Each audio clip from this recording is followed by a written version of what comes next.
Bonjour à toutes et à tous, merci à celles et ceux qui sont ici aujourd'hui, merci à celles et ceux qui nous suivent en direct et pour ce premier rendez-vous de l'actu de la 64e promotion de l'EN3S, nous allons parler sinistralité. Je me tourne vers Florian qui va vous présenter notre sujet. Merci Alizé, bonjour à toutes, bonjour à tous. Donc les chiffres de la sinistralité des AT-MP, c'est une photographie à un temps T qui est dépendant de ce que l'on choisit de mesurer. C'est une notion qui est une statistique qui est éminemment politique, ce qui peut expliquer qu'elle peut être soumise à interrogation, voire comme nous le verrons plus tard, à contrainte. À titre d'exemple, en 2023, les syndicats français avaient refusé la publication des chiffres par la CNAM, car ils jugeaient les chiffres illogiques. Ils jugeaient illogique le fait que le nombre d'accidents ayant donné lieu à indemnisation est baissé, alors que le nombre d'accidents mortels est, lui, augmenté. Donc, de quoi parle-t-on ici ? Pour les accidents du travail, il s'agit d'un accident survenu par le fait ou à l'occasion du travail et qui a entraîné une lésion physique et ou psychique.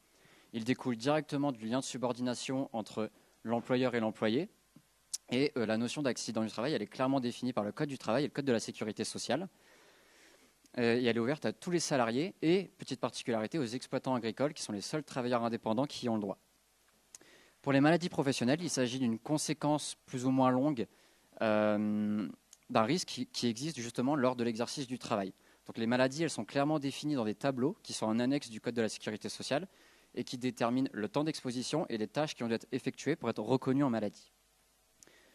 Pour la sinistralité, on a deux définitions. On a d'abord un taux de sinistre et d'autre part, c'est aussi une notion de gestion du risque pour les assurances. Donc pour l'assureur, c'est leur ratio financier entre le montant des sinistres à dédommager et les primes encaissées. Donc en principe, il doit être inférieur à 1 pour couvrir les coûts de gestion. Mais ici, dans la présentation, on se contentera plutôt à la notion statistique, même si la branche AT-MP, elle est aussi, comme vous le savez, soumise à une question financière sur laquelle on reviendra un petit peu plus tard. Un rapide rappel historique sur la branche, puisque la notion d'accident du travail et de maladie professionnelle n'existait pas avant 1898. C'est d'ailleurs la loi qui a consacré un régime en marge du droit commun sur les accidents du travail, puis la loi de 1919 pour les maladies professionnelles. Et c'est une branche qui a évolué historiquement par plusieurs grandes lois en 45, 46, 93, 94, etc. Et qui montre que la branche et la reconnaissance des accidents du travail et maladies professionnelles, c'est une notion évolutive qui s'adapte justement aux pratiques professionnelles. Donc ici, on a décidé de se poser la question, face aux nouveaux risques qui pèsent sur les salariés, comment concilier d'une part la sinistralité des AT-MP et un haut niveau de protection des travailleurs. Et pour commencer à répondre à la question, je renvoie la parole à Alizé. Merci Florian. Et tout de suite, nous allons parler chiffres. C'est une partie où on va beaucoup parler chiffres. Donc là, on a le nombre de décès suite à un accident du travail. On a tous vu en juin dernier et cet été des articles nous expliquant à quel point la France était un mauvais élève en matière d'accidents du travail. Et quand on regarde ces graphiques, on peut se dire qu'effectivement, c'est le cas. Et notamment, on enregistre un pic en 2019. Alors, ce pic en 2019, il s'explique par un changement déclaratif. C'est-à-dire qu'en 2019, c'est l'introduction du tout numérique. On va pouvoir déclarer pour les entreprises via Net Entreprise. On écarte le papier, ce qui crée une facilité déclarative et ce qui enregistre ce pic. Vous voyez une baisse 2020-2021. C'est logique. Si vous n'allez plus travailler, il y a moins d'accidents de trajet.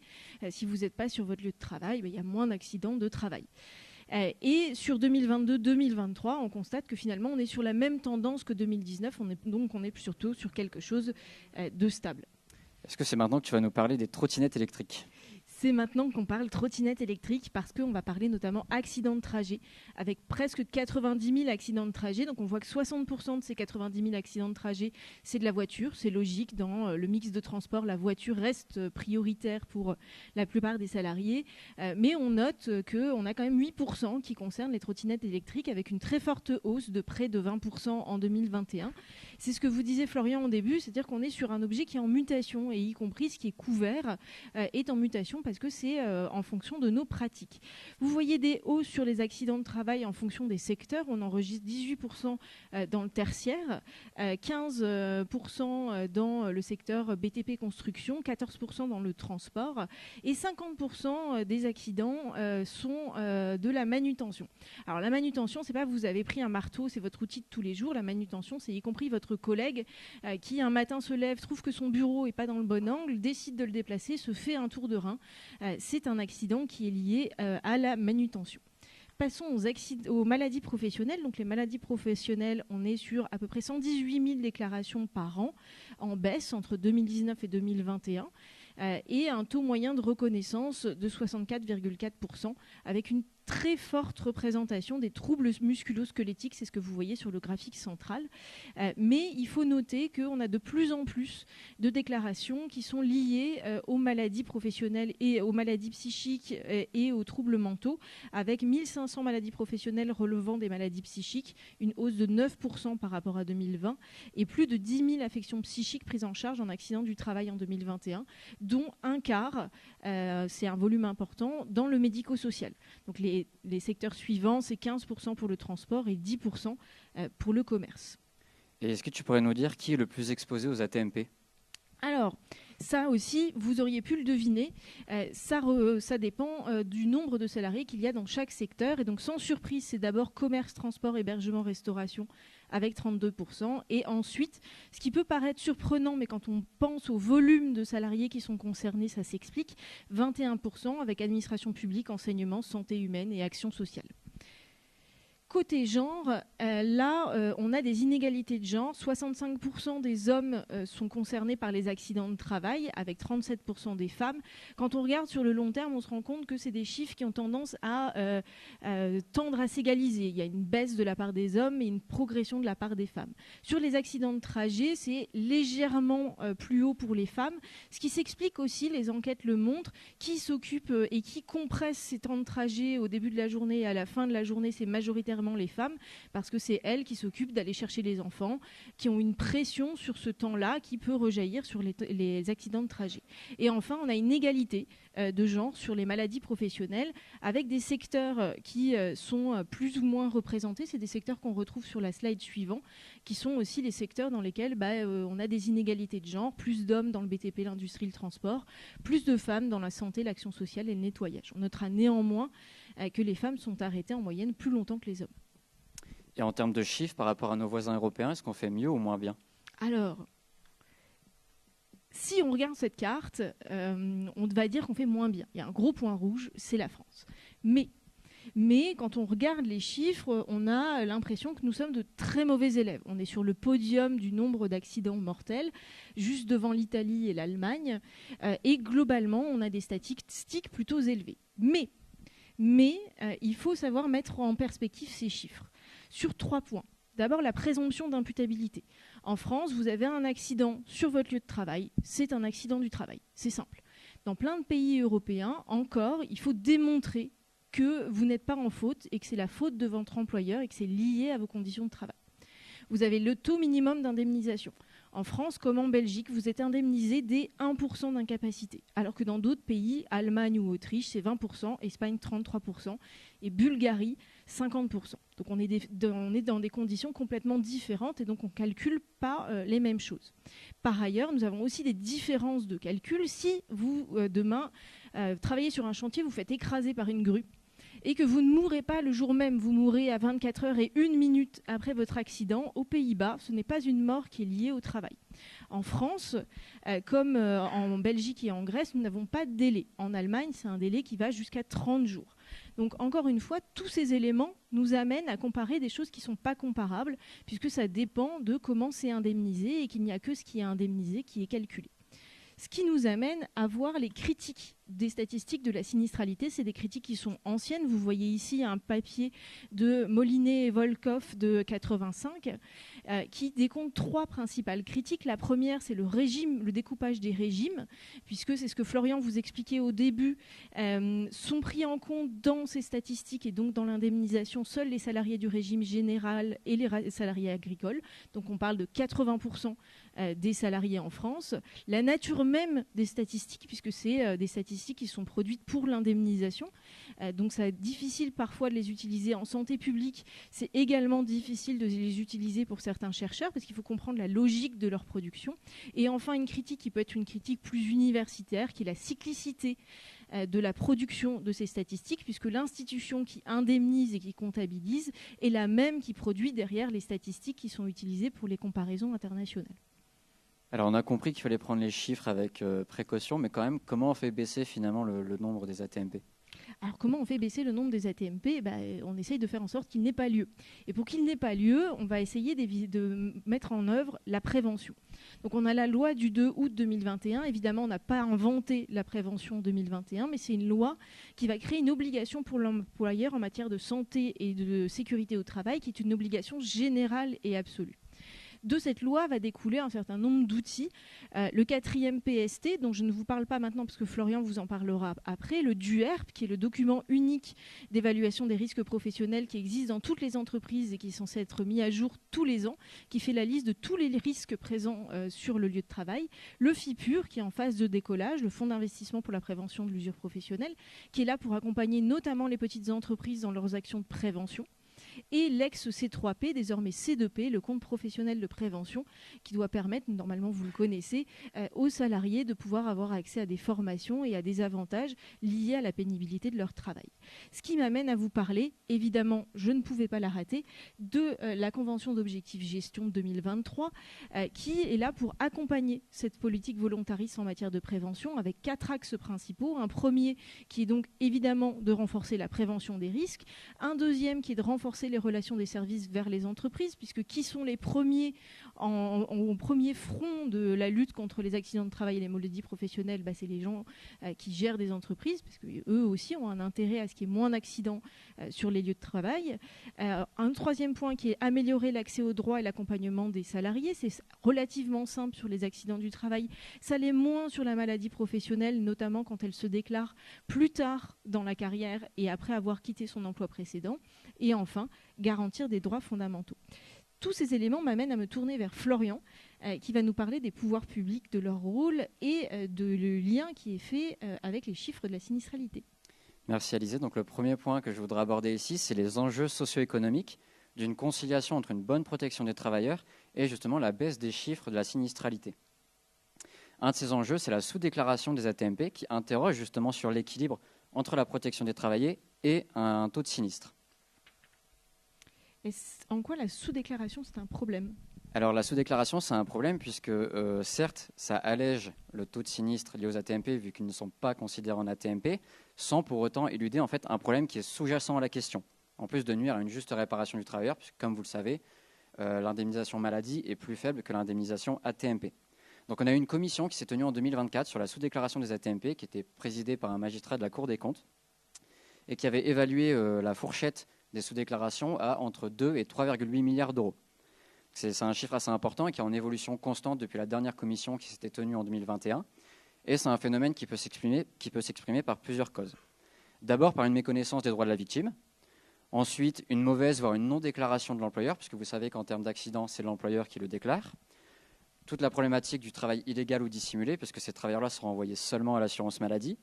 Et enfin, toute la problématique des troubles psychiques qui sont aujourd'hui en épidémiologie considérés suffisamment importants pour être comptabilisés dans la fourchette des sous-déclarations. Le problème, c'est que certes, la sous-déclaration, elle n'alourdit pas en soi les chiffres de la sinistralité des AT-MP, mais l'accident, lui, il existe bien. Donc non seulement on nuit au budget de l'assurance maladie qui accuse déjà un certain déficit, mais en plus, on ne répare pas suffisamment bien la victime.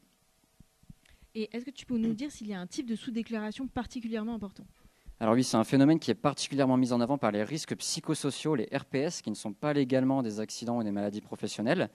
On note une légère croissance de ceux-ci depuis 2017, ça varie entre plus de 9 000 et plus de 10 000 aujourd'hui, qui peuvent être reconnus en accident. Donc c'est une reconnaissance qui est assez compliquée. Elle est compliquée pour plusieurs raisons. Déjà, c'est difficile de reconnaître la causalité entre le RPS et l'occasion du travail, dû notamment à la difficulté de le situer dans le temps, puisque vous le savez, pour reconnaître un accident du travail, il faut précisément le situer dans le temps. C'est beaucoup plus compliqué pour les RPS. Les RPS ne sont également pas des maladies, puisqu'ils ne sont pas comptabilisés dans les tableaux dont je vous parlais dans le Code de la sécurité sociale. Néanmoins, on a une évolution sur cette question depuis 2020 avec le rôle des comités régionaux de reconnaissance des maladies complémentaires, les C2RMP, qui reconnaissent de plus en plus de chefs d'indemnisation des RPS en tant que maladie. Donc c'est un enjeu social et économique, puisque faudrait-il reconnaître les RPS comme accident du travail ou maladie professionnelle?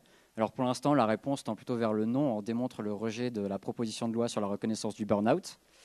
Néanmoins, le volume des RPS, s'il était reconnu en AT ou en maladie professionnelle, il pourrait nettement dégrader les comptes même de la branche AT-MP, ce que les employeurs, qui sont les uniques financeurs de la branche, rejettent catégoriquement, qui reportent alors les dépenses liées aux RPS, qui sont assez conséquentes, sur la branche maladie. Ça montre néanmoins que la reconnaissance de ces risques en accident du travail et maladie professionnelle, c'est un vrai enjeu politique, économique et social. Et certes, ça dégraderait fortement les chiffres de la sinistralité, mais en faisant comme ça, on pourrait mieux indemniser les victimes. Et est-ce que ces deux problèmes sont les seuls liés à ces questions ? Alors non, on a un autre point qui sont les risques nouveaux. Alors on a la mutation des formes de travail qui va amener à de nouveaux risques. Je vous l'ai dit, l'évolution historique de la branche montre qu'elle cherche à s'adapter aux nouvelles pratiques du travail, aux nouveaux risques. Ainsi, la question, c'est de savoir comment mieux prévenir, indemniser et repérer ces nouveaux risques. Par exemple, vous avez, comme Alizé vous l'a dit tout à l'heure, la trottinette électrique qui est de plus en plus utilisée pour se rendre au travail, sauf que, toute évidence, un accident de trottinette électrique est beaucoup plus souvent mortel qu'un accident de voiture. Vous avez également la problématique du télétravail, puisqu'un salarié qui meurt sur son lieu de travail, sur son lieu de vie, mais dans l'exercice de son travail, peut-il être considéré comme mort au travail ? Donc c'est tout l'enjeu pour la sécurité sociale de pouvoir démontrer que le salarié est décédé dans l'exercice de son travail et sous l'autorité de son employeur, afin d'offrir une meilleure réparation à la victime ou à ses ayants droit. Et tu nous as parlé de trottinette électrique, télétravail, mais est-ce qu'on a des enjeux nouveaux, des risques qui ne sont pas liés aux pratiques professionnelles ? Alors oui, on a des risques à grande échelle qui ne sont pas liés aux pratiques professionnelles, mais qui vont affecter durablement justement les conditions de travail. On parle notamment aussi des risques climatiques et environnementaux qui vont s'accentuer avec le temps. Vous avez notamment le rapport sur la protection mondiale de l'OIT, donc 2024-2026, qui mettait en avant que les risques climatiques, donc notamment les canicules, les sécheresses et les catastrophes, affecteront d'abord les pays les plus pauvres, bien souvent dépourvus de protection sociale, qui plus est, mais également des pays occidentaux comme la France. Ce que vous pouvez corréler avec le rapport de la Cour des comptes qui montrait que la France était un des pays occidentaux les moins bien préparés au changement climatique. Vous avez également le rapport du CESE sur l'état de la France en 2024 qui insiste sur l'importance de prendre en compte ces nouveaux risques, bien que le rapport mette en avant la difficulté de corréler l'accident en lui-même, donc en l'occurrence des malaises suivis de blessures, avec les canicules par exemple. Donc toujours difficile de reconnaître la corrélation entre l'accident et l'événement climatique. C'était notamment un des enjeux des accords du BTP en 2023, qui visait à offrir une meilleure prévention, une meilleure indemnisation en cas d'ATMP, et notamment un droit de retrait en cas de forte chaleur. L'enjeu, c'est d'adapter le travail, la prévention et l'indemnisation à des risques qui sont extérieurs aux pratiques professionnelles. Et concrètement, est-ce que tu peux nous dire ce que ça impliquerait de reconnaître plus de risques ? Alors, plus on reconnaît de risques, mécaniquement, plus les chiffres de la sinistralité s'aggravent, ainsi que son coût, forcément. Donc, il faut intervenir en amont, notamment sur des politiques de prévention, afin de concilier un taux de sinistre contenu et une bonne protection des travailleurs. Donc, c'est le deuxième point que je voudrais aborder, c'est que ces risques nouveaux, justement, devraient inciter les pouvoirs publics à davantage de mesures de prévention et de réparation, quitte à alourdir, finalement, les chiffres de la sinistralité. Donc, c'est une impulsion qui est donnée en ce sens par les pouvoirs publics. Et est-ce que c'est une impulsion qui est récente ? Alors, elle n'est pas tout à fait récente. Tu en as parlé en introduction avec l'effet du droit européen depuis les années 80. En France, on trouvera notamment depuis le début des années 2000 la mise en place du FIVA, Fonds d'indemnisation des victimes de l'amiante, qui est piloté par la CNAM. En 2020, pour les pesticides, le FIVP, qui est piloté par la MSA. Ces deux mesures, elles ont eu pour effet d'accentuer les chiffres de la sinistralité, alors ici des maladies, puisqu'elles reconnaissent plus de chefs d'indemnisation, mais elles ont aussi pour effet, et c'est peut-être le plus important, d'assurer une meilleure garantie économique aux victimes, aux ayants droit. Du côté de la MSA également, vous avez depuis 1997 la mise en place de contrats de prévention des risques professionnels qui prévoient un financement personnalisé des entreprises agricoles, des exploitations, en faveur d'une meilleure prévention. Donc pour l'instant, ces contrats montrent des résultats encourageants, mais la Cour des comptes dit qu'il est encore trop tôt pour se prononcer sur l'effet à plus long terme. Et on a parlé du PST, est-ce que tu peux nous parler des dispositifs nationaux à plus grande échelle ? Alors oui, vous avez tout l'objectif du plan pour la prévention des accidents graves et mortels 2022-2025, qui a été actualisé en 2024 et qui découle justement du 4e plan santé au travail. Il repose sur 5 axes que vous avez ici affichés au tableau. Ce plan met en avant plusieurs mesures très intéressantes, notamment renforcer les pouvoirs de l'inspection du travail et les inspections croisées, puisque l'inspection du travail est extrêmement importante dans le cadre de la prévention. Vous avez également la mise en place de subventions envers certaines TPE-PME pour l'achat de protection spécialisée pour des risques vraiment très particuliers. Et l'objectif de toutes ces mesures mises en avant, il est double. C'est d'une part, on essaye de contenir le taux de sinistre par la prévention, et d'autre part, on essaye de mieux indemniser la victime. On est toujours dans la recherche à minima d'un équilibre. Et finalement, est-ce que tout ça est suffisant ? Alors, malgré des améliorations, il y a des chantiers importants qui méritent encore d'être ouverts à la discussion, voire qui sont déjà ouverts à la discussion.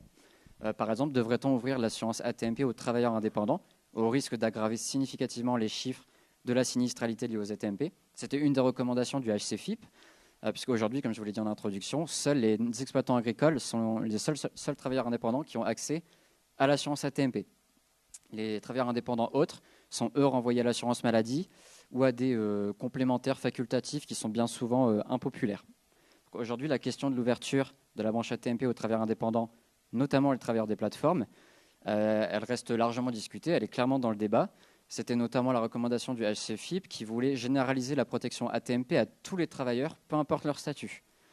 Plus largement, la question de l'équilibre entre les chiffres de la sinistralité des ATMP conciliée à une bonne protection des travailleurs, elle a aussi été mise en avant par différentes institutions, notamment par le Sénat en 2024, dans son rapport vers un juste équilibre entre réparation et prévention, qui voulait reformer totalement la gouvernance de la branche ATMP, en séparant par exemple la commission des ATMP de la CNAM et en faire une branche totalement indépendante, en associant les représentants des associations de victimes. Parce que le Sénat considère que la branche ATMP est peut-être la plus à même de s'occuper des questions de prévention et d'indemnisation. Également, dans le rapport du HCFIP, vous trouverez une mesure qui vise à renforcer le rôle de la branche ATMP comme acteur du pilotage du risque. Et là, une recommandation qui vise à requalifier la branche ATMP en branche, je cite, prévention et santé au travail. La branche ATMP est paritaire, on a parlé un peu des employeurs. Est-ce que tu peux nous dire quel serait le rôle des organisations syndicales dans tout ça ? Alors les organisations syndicales, elles ont un rôle très très important. Elles ont proposé plusieurs mesures qui sont pour le moment quand même restées sans écho, mais qui méritent d'être mentionnées. D'abord la réinstauration des CHSCT, puisque vous savez qu'ils ont été supprimés il y a quelques années. Également le recrutement massif de médecins du travail, la réaffirmation de leur rôle au sein de l'entreprise. Ils avaient également demandé le renforcement des pouvoirs de la CARSAT, puisque vous savez que la CARSAT s'occupe des risques de prévention envers les entreprises. Vous avez également le rôle des OS au sein même des organismes. Les organisations de OS syndicales devraient pleinement se saisir de ces questions, puisque vous savez qu'elles siègent au sein des CSE et des C2SCT. Et comme la branche ATMP est paritaire, c'est-à-dire que les employés ont autant de poids que les employeurs, les organisations et les travailleurs devraient se saisir pleinement de ces questions afin d'offrir des mesures concrètes en faveur de la prévention. Donc c'est autant de mesures qui viseraient à la fois à ne pas dégrader les chiffres de la sinistralité via la prévention, tout en maintenant un niveau de protection élevé des travailleurs. Et pour conclure sur la question dont on vous parle depuis une vingtaine de minutes, je renvoie la parole à Alizée. Merci Florian. Alors moi, si je devais résumer nos 20 minutes de propos, je vous propose de retenir 3 choses. D'abord, il faut remettre en perspective les chiffres et sortir de la France est un mauvais élève de l'Europe, parce que la France produit des statistiques qui sont élevées, parce qu'elle indemnise fortement et donc elle calcule fortement. Donc elle prend en compte un risque, contrairement à d'autres pays européens. Deuxièmement, la branche ATMP, c'est une branche qui est en mutation. On a parlé télétravail, on a parlé pesticides, on a parlé amiante, on a parlé des trottinettes électriques. C'est autant d'objets qui, à un moment ou un autre, n'existaient pas ou n'étaient pas connus. Et donc forcément, on a des mutations de la société qui vont influer sur le travail et donc influer sur ce qui est pris en compte ou pas par la branche ATMP. Ce qui nous amène au troisième point, qui est qu'il y a un équilibre à trouver. Un équilibre à trouver entre, d'une part, le financement et d'autre part ce que l'on couvre pour continuer à assurer un haut niveau de protection des travailleurs tout en couvrant de nouveaux risques. Et enfin, si vous deviez retenir une chose en sortant de cette salle, c'est qu'il est important de faire de la pédagogie sur les chiffres et ce sera votre mission en sortant d'ici, c'est d'arrêter de dire que la France est un mauvais élève, mais d'être en capacité d'expliquer que la France couvre bien ces travailleurs et que c'est pour ça qu'elle les comptabilise et c'est en ça qu'on compte sur vous. Voilà, nous sommes ouverts à toutes vos questions. Merci.